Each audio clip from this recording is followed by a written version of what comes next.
I don't know how George Hill doesn't attempt a three-pointer. I don't know how J.R. Smith effectively lights himself on fire midway through the first quarter, and Ty Lue doesn't put Kyle Korver in the game. I don't know how Jordan Clarkson, once again, gets 10 shots up in 15 minutes. As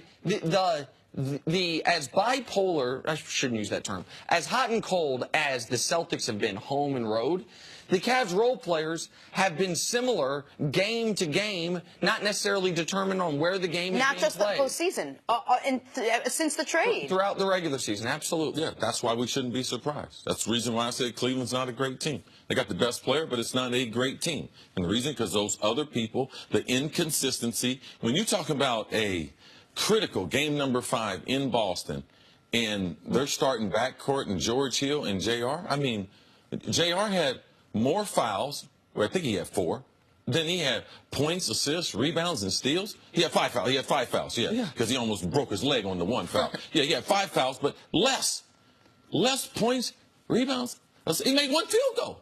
I mean, 1 field goal as a starter in the NBA when you're playing 30 minutes, like, that's just, it's uncalled for. And with Rodney Hood being down and them really having no answer, like, man, this is what I hate to say I expected to see. And this is the reason why I didn't predict that the Cavs and LeBron would make it to their 8th straight final. I mean, this has been the reason why going into the Toronto series, you thought Toronto could win that series. You thought that if they got Philly, you thought Philly would be any terrible. of those teams I would have picked over the Cavs. Over the Cavs. And my guess is, we haven't talked about it yet, my guess is right now you feel like Boston's going to win this series. Right. I told you yesterday, at the end of the first quarter, I would tell you the team in control of the series.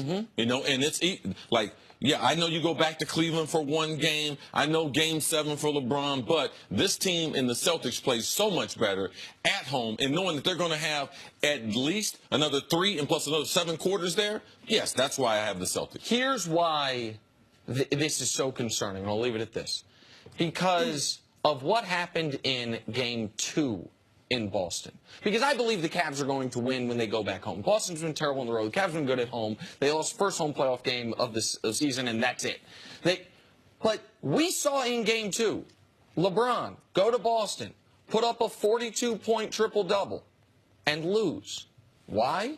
Because all of his other teammates were terrible. Like, I think we can rely on LeBron in the Game 7 that I think is going to happen, being great. Someone else has to be at least okay. Good. Even okay. Oh, and I mean, they haven't had a single Cav not named LeBron score 15 points in the last 3 games. Look, this is also the team that on the off chance they get by Boston, you said that the one team they probably would want to match up with is Houston. There's no way that team that you saw last night can hang with you. Absolutely. Well, they better not be thinking ahead of the next 5 minutes. Right. All right, speaking of what's going on out west, we wanted a series there, and while it wasn't always pretty, it was a little lopsided at times, a little messy. It's exactly what we got. Rockets and Warriors all tied up at 2 games apiece after Houston stole a road win on Tuesday.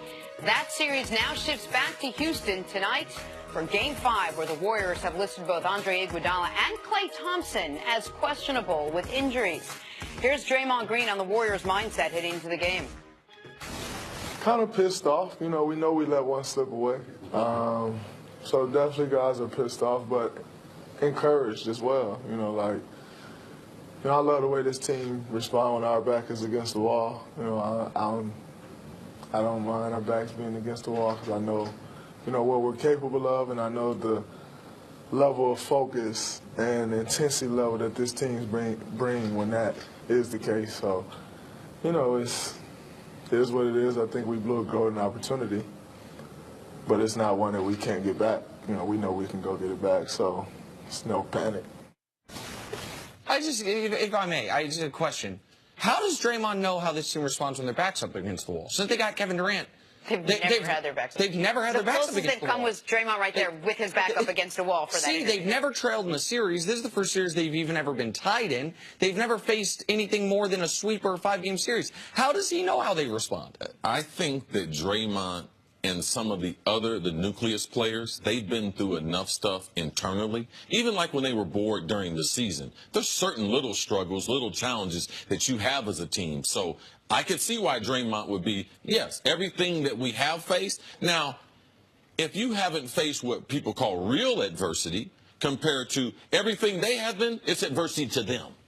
So you can create a world in your mind and transfer that to the other players. So yes, they have faced adversity in their own mind. If it's not from a PR standpoint, it's other things. The world hates the Warriors. Sure. Okay, so I believe that this is not something made up. This is real. Kevin Durant, he's faced adversity. Draymond's faced adversity, and they faced it this year, not playing up to the level of their expectations. What do you expect to see tonight in this game, Nick?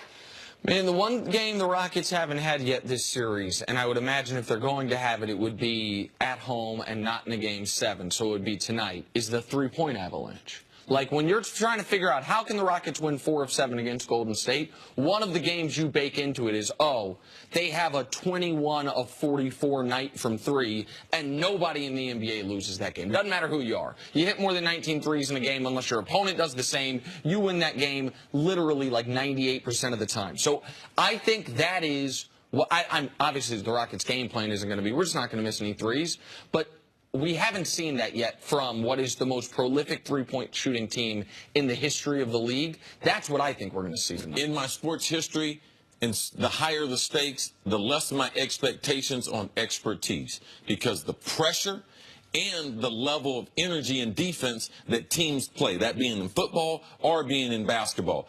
I never expect an exceptional performance late in the year and in championship. The reason why? There's too much pressure. The reason why? The defense and the attention to detail, especially when you get into a series, it's hard to get all those open looks when this is Game 5. They've seen you 4 times in the last week and a half. So I never have those high expectations for guys in a championship level. I expect this to be a struggle. And I told Nick this before. Basketball, now Draymond said something. Basketball is not a game you can play mad. Now, Draymond can because he doesn't have to shoot the ball. To rebound, to screen, to do all the grunt work, defense, yeah. You can play mad. You can be pissed. But Kevin Durant pissed, it's not in him. Clay injured, it's not in him. Steph, I mean, even if he is pissed or mad, what's he going to do? Like, they're not that type of physical team. So I'm going to watch Draymond. I'm just going to watch the emotion and see how he tries to channel that to these other guys who aren't mad or guys who play with that type of chip. And, Jenna, if one of those two guys you listed as questionable misses the game, in Iggy or Clay, and once again, with just one day off between games, all these guys got to play 40-plus minutes after traveling from the Bay to Houston. That's something Golden State has not had to deal with. That's something this iteration of Golden State has no experience with.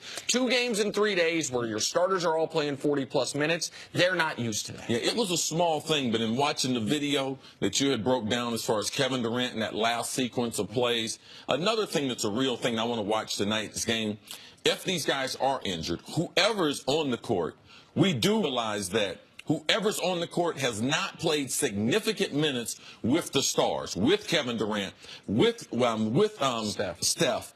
And you can see Sean Livingston. In the last play, Sean Livingston goes right down the middle and is in the middle of the lane.